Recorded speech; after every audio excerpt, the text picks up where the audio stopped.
Right, so hello and welcome back to Books and Things and welcome to another video, and today I'm going to be doing my TBR for the Past and Future Readathon.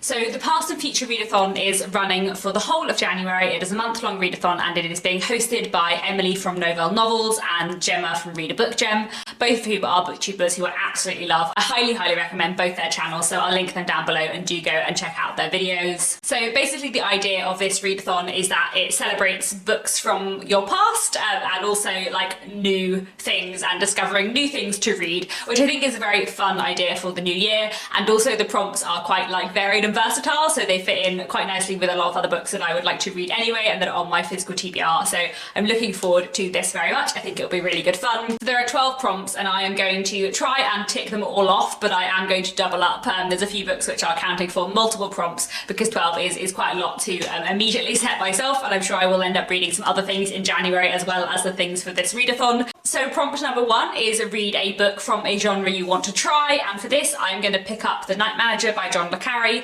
I haven't read very many spy books at all, but I quite enjoy spy films and television dramas, so I think I will probably quite enjoy spy fiction. I haven't read any John le Carre before, but I have seen quite a lot of television adaptations and films of his books, which I really enjoyed, including the television adaptation of The Night Manager. So I have 2 of his books on my shelves. I have Tinker Tailor Soldier Spy, and then I also have The Night Manager. Well, technically this is Nick's, but I am borrowing it for the purposes of this readathon. I thought I would pick up this one before Tinker Tailor Soldier Spy for this readathon because this actually counts for another one of the prompts that I will get to later. But yeah, I really enjoyed the television adaptation of The Night Manager, so I'm very curious. I'm hoping that I will enjoy this one, and it's a bit shorter than Tinker Tailor Soldier Spy as well. Prompt number 2 is try a book about an event or era in history that you haven't read about before.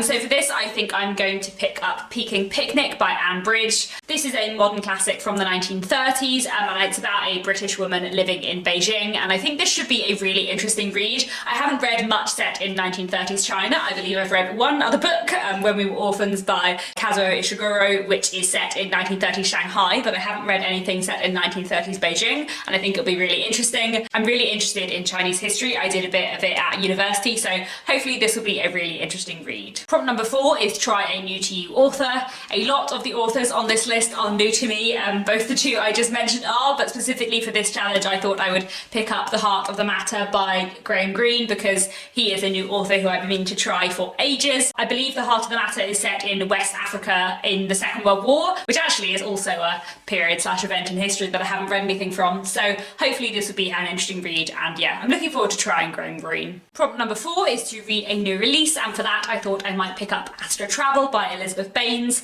This is a book that I have been sent for review. I've read a couple of Elizabeth Baines's books before, which I really enjoyed, so I'm looking forward to this. I think it's about a woman who, after the death of her father, tries to find out more about his life and about her just kind of discovering more about it. And this was published towards the end of 2020, and I'm just really looking forward to it, so I think I'll pick up this one for that prompt. Prompt number 5 is read a translated book from a country or language that you have not read from before, and for this I'm going to be picking up Primeval and Other Times by Olga Tokarczuk. This is a book translated from Polish and one that has been on my TBR for about a year now. I got it for Christmas 2019 and I'm really looking forward to reading it. I think it's going to be quite different.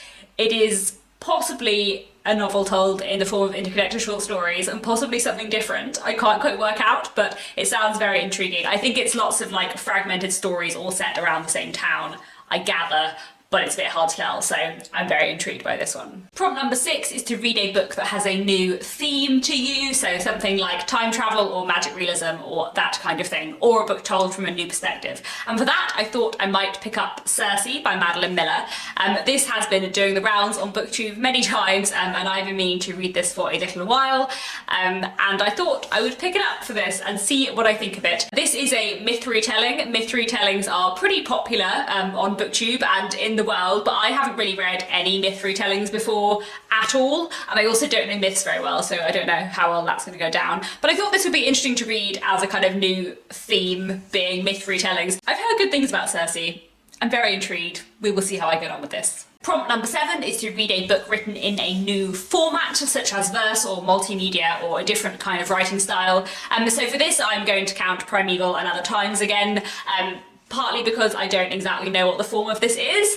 The blurb on like the back flap suggests that it is a novel, but everything I can find about it online kind of has different suggestions, but I found it somewhere described as a fragmentary novel, and I don't know what that means, but it sounds quite fun and possibly a bit different, so I'm gonna say this vaguely counts for this challenge, and yeah, I'm intrigued. I'm going to keep holding this book up because prompt number 8 is to read a book recommended by a relative, and my uncle gave this to me for Christmas in 2019, so this definitely counts for that, and I am looking forward to reading it. Prompt number 9 is to read a book by a friend's favourite author that you haven't read before, and for this I thought I would pick up The Binding by Bridget Collins. I'm not thinking of a specific friend here, but I know a lot of people both in real life and on BookTube who have read this and absolutely loved it and who are just completely in love with Bridget Collins, so I am excited for this. I think I'm going to really love it. This, I believe, is set in a kind of fictionalized fantasy version of the 19th century, I think, definitely of at some point in the past,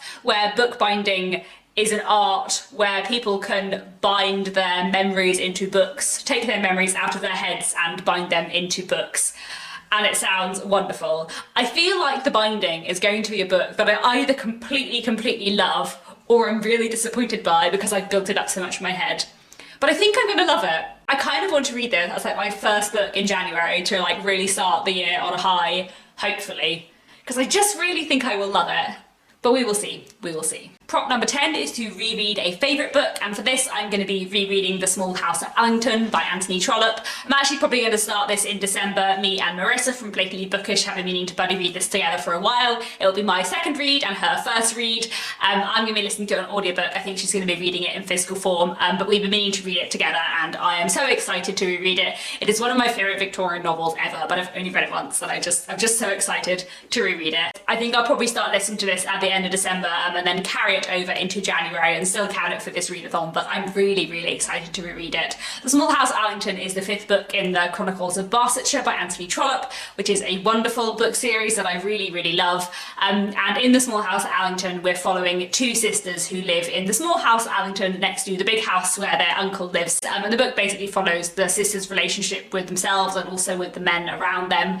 And both sisters are very different. One of them is much more introverted and the other one wears her emotions on her sleeve. It's just so good and the ending is just fantastic and I just love it. I just love it so much. Prompt number 11 is to read a book that was published in the year that you were born, and The Night Manager for me counts for that. That was published in the year that I was born, so I'm going to be hopefully reading this in January, as I already mentioned. And then the final prompt number 12, is to read a new to you middle grade book. And for this I thought I would pick up Howl's Moving Castle by Diana Wynne Jones. This is one of my partner Nick's books. He is a big fan of Diana Wynne Jones. I really enjoyed her books during childhood. I didn't read any of Diana Wynne Jones's books when I was a kid, but I have discovered them recently and really enjoyed them. And I mean to read Howl's Moving Castle for ages because I'm a massive fan of the film adaptation of Howl's Moving Castle made by the Japanese studio Ghibli. And I absolutely love that film. It's one of my favourite films of all time. I adore it. And I hear that the book is nothing like it, but I also want to read the book because I'm curious to see what inspired that amazing film. I feel like I might just not love this because I just want it to be the film, and I know that it's not the film. I know that it's very different by all accounts. But I also just want to read it and see. And I have really been enjoying Diana Wynne Jones recently. I've now read 5 of her books in the last couple of years, all of which I've really enjoyed. So I would really like to try this. I think it could be really good fun, but also I know I will be a bit disappointed because I just love the film. I love Studio Ghibli. I feel like they're the only films at all that like I enjoy watching as much as I enjoy reading a book. So there we go, all together across the 12 prompts, with some doubling up. I'm reading 9 books, which I think is definitely doable in a month, and some of them are longer than others, but we'll see how I get through them, and then, you know, I might read another book or two beyond this selection, but I'm very much looking forward to taking part in the Past and Future Readathon. Please let me know down in the comments if you are taking part in this readathon, if you've heard about it, if you'd like to know more, and that's all for now.